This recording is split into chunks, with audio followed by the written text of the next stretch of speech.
Live only on DAZN. November 15th, Eubank Jr versus Ben 2. The first was a classic. Now it's the rematch. The greatest rivalry British boxing has ever seen. Eubank Jr versus Ben 2. November 15th. Click the link in the description to buy now. In this sport, you don't wait for judges to decide your fate. TenexToken puts you in control. Stake instantly, speculate discreetly, and keep your moves private. Register now for your share of the $250,000 prize pool. Multiple winners, bigger chances. TenexToken.io. Terms and conditions apply.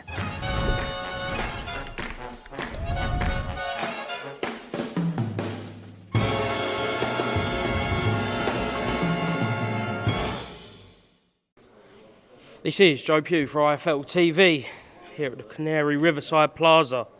This used to be the home of Matchroom presses in London, but it's kind of always been the home.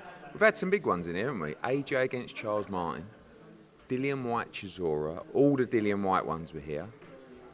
A lot of AJ presses. So I think the Ben Eubank cancelled presser was in here as well, which was great. It was all down there for like 3 hours waiting. Callum had to come in there and give you the great news. But we've got 3 press conferences here today. Kind of normally you just focus on the Ben Eubank stuff, but with so much stuff going on and so much media in town, just a little small gathering this morning for 3 very important shows coming up. Monaco, December the 6th, which is the best card we've ever held in Monaco. Phenomenal. December the 17th, Visioli headlines against Dave Allen's charge, Joe Howarth. Very interestingly, Sonny Edwards managed and Dave Allen managed. It's going to be interesting. And behind me, 18,000 expected for our first ever show in Ghana. Craig Richards against Dan Aziz, Leo Atang downstairs, Nishant Dev as well on the card. Yeah, as we get ready for a mad week. Back from New York yesterday for the Dorton Smith presser. Bit jaded, but very excited for what's to come, and of course a monster week ahead. Yeah, if you look downstairs, it looks like a sanctioning convention, but it's the Matchroom convention. Yeah. All your fighters, some past even. I think Lee Wood's down there as well. So should be a good, entertaining little presser. Yeah, and like I said, rather than doing 3 individual press conferences on different dates, obviously you've got 2 international shows and one kind of, I guess, what we would previously call the next-gen style. So, yeah, just getting everybody together. All the media's in town, of course, for Ben Eubank. And, yeah, great times ahead. This is the maddest end to a year I've ever seen, for not just for Matchroom, but for boxing in general. So, very excited. And 27th in Saudi. Yeah. That's going to be mad. No Christmas for you? Yeah, I don't know how I'm going to navigate that one.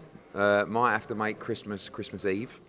Before I head out, so yeah, I don't know, or maybe I don't know, get creative for Christmas this year. But that's a massive card, the Night of the Samurai, December 27th, and of course 20th in Ghana, 13th in Stockton. It's a phenomenal card out there. Pacheco against Sergio, Cordina against Flores, great night. 6th is Monaco. Actually, I've just noticed they've had a bit of a stinker there. They've got the wrong date up. Whereabouts? It's December 6th. Oh, this is great because I can really get into Frank Smith about this.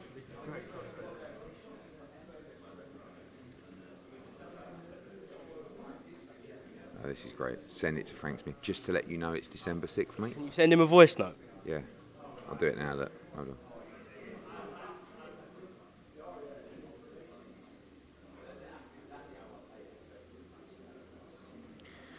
Hi guys, not sure if you're aware, but the show in Monaco is actually December the 6th. Just thought I'd let you know. Cheers. Right, but before we talk about Eubank-Benn, just want to speak to you about yesterday. Yep. Matias, Dorton Smith. Long time coming for Dorton, but it feels like the right time, really, doesn't it? Yeah, I think it's definitely the right time. I mean, he's in his absolute prime. He's been really, really active. Obviously small weight while we've secured this fight, but you know, from his professional debut to the World Championship, we've been with him. He's a great young man. He's a tremendous fighter, and I truly believe he'll become world champion on January the 10th. It's not an easy fight, but it's a great fight for him. You know, I mean, we lost the purse bid with a wild bid. These things happen, but we're very happy to be at the Barclays Centre. It's a great venue, and he'll get his chance and his shot. And like I said, I believe he wins on January the 10th. Would you have preferred Puello? I mean, I think Is he a little bit less dangerous? Maybe. But Matias is the bigger name. I think you get better credit after Matias' victory against Puello. I think you get better credit for beating him. So there'll be a good Puerto Rican fan base there in New York. It'll be pretty wild. I think Dorton's got a few hundred flying over himself. So I think it's going to be interesting. And like I said, if you want to become a star, what a way to do it. Go and win the world title in New York. Right, the fun begins in about 5 hours' time for Eubank-Benn. It's come around quick. It feels like if it had been that September date, it would have just literally flown. Yeah, it has. I mean, look, I think everything's worked out well. I mean, certainly from our side. I don't know, obviously, from Eubank's side, but Conor's in a great place, you know. I think you saw in a head-to-head yesterday, he's just completely kind of lost that ratty emotion that made him fight that way in the first fight. Don't get me wrong, the fight was amazing to watch, but even by his own admission and Tony's admission, he was really poor that night. He's going to be levels and levels and levels better in this fight. So, and I expect Eubank to be as well. I think, you know, Eubank said after the fight, I didn't expect that. But he's going to have to face a whole lot more this time around. Yeah, I spoke to Conor yesterday, and like you said, he's a lot more relaxed going into this. And it feels like... Oh, should we change this? That's all right. Yeah, they're working on the date. It feels like with kind of everything that Conor's seen, done throughout the first fight and even before that, with this experience now, puts him in the best position he's ever been. Yeah, and don't forget, that was his first real fight under those kind of lights. And it came off the back of probably a year and a half of inactivity. And it came off the back of all this roller coaster of emotions where he was out for 2 years, he was back, he was suspended, he was unsuspended, he was winning court cases, he was facing the media all the time. So yeah, it definitely took its toll. And the experience he gained in that fight, not just emotionally, but as a fighter. It's the first time he ever been involved in a fight like that, and he's only a young man. So I expect him to be much better. And like I said, I expect Eubank to be much better as well. Under no illusion, Eubank's a stubborn, tough, man. And he ain't going to make it easy for us in there. But I just believe we've got the beating of him this time around. It will be another brutal fight. There's no doubt about it. But I truly believe we will win the fight on Saturday. And I think Conor will do it in style. When was the last time, if ever, you wanted to win a fight this bad? Do you know what? I'll be honest with you. Like, for all that Eubank does and you know, ambulance gate or whatever you want to call it, I honestly wish him the best. Like, I never look at it like voodoo doll style of wanting someone to fail or look, do you know what I mean? Because I feel I've learned over the years that kind of negative energy, it don't work out for you. So I'm a lot more chilled than I used to. I think if you'd have asked me that question 10 years ago, maybe even 5 years ago, it would have been I mean, don't get me wrong, I want to win so bad on Saturday, so bad. But it's not that I want to win so Eubank loses. I want to win so Conor wins.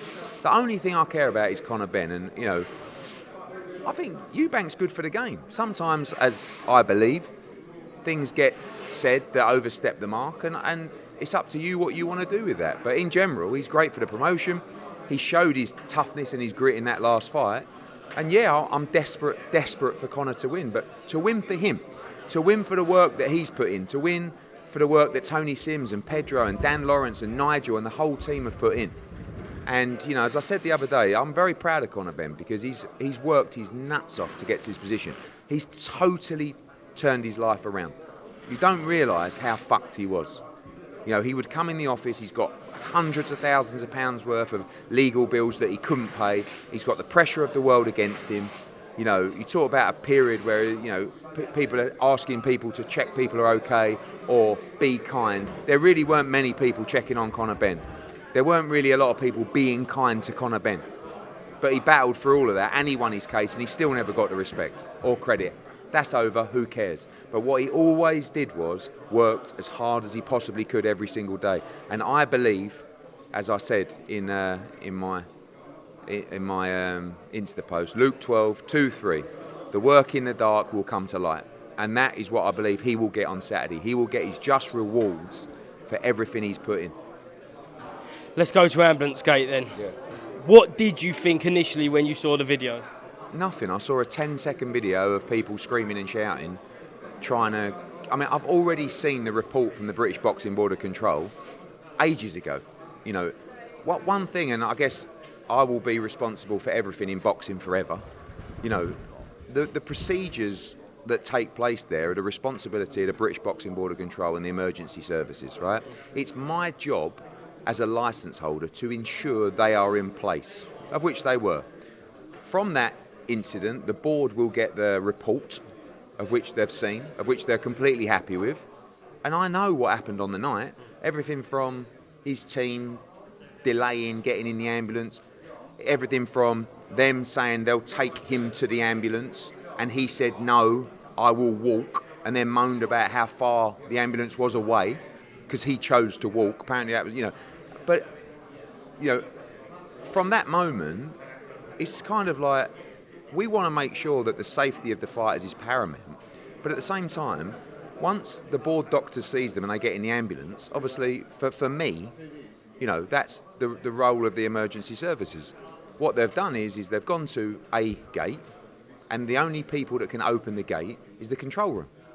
So they've had to radio into the control room to get them to open it. Everyone's kind of deflecting away from what he said. It's like apparently I was under the wheels of the ambulance, stopping the ambulance from leaving. It's the most ridiculous thing ever.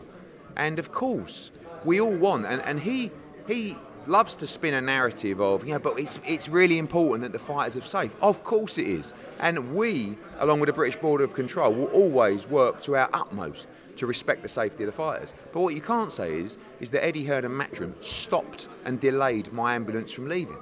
It's so bizarre. But unfortunately, if you don't have that much intellect, you will say, oh, Eddie, I can't believe you stopped the ambulance. It's like, it baffles me. But he's done a great job. But it's ongoing, and that's how it is. Right, just picking this back up. So we haven't cut any. We didn't edit anything. We got kicked off the stage.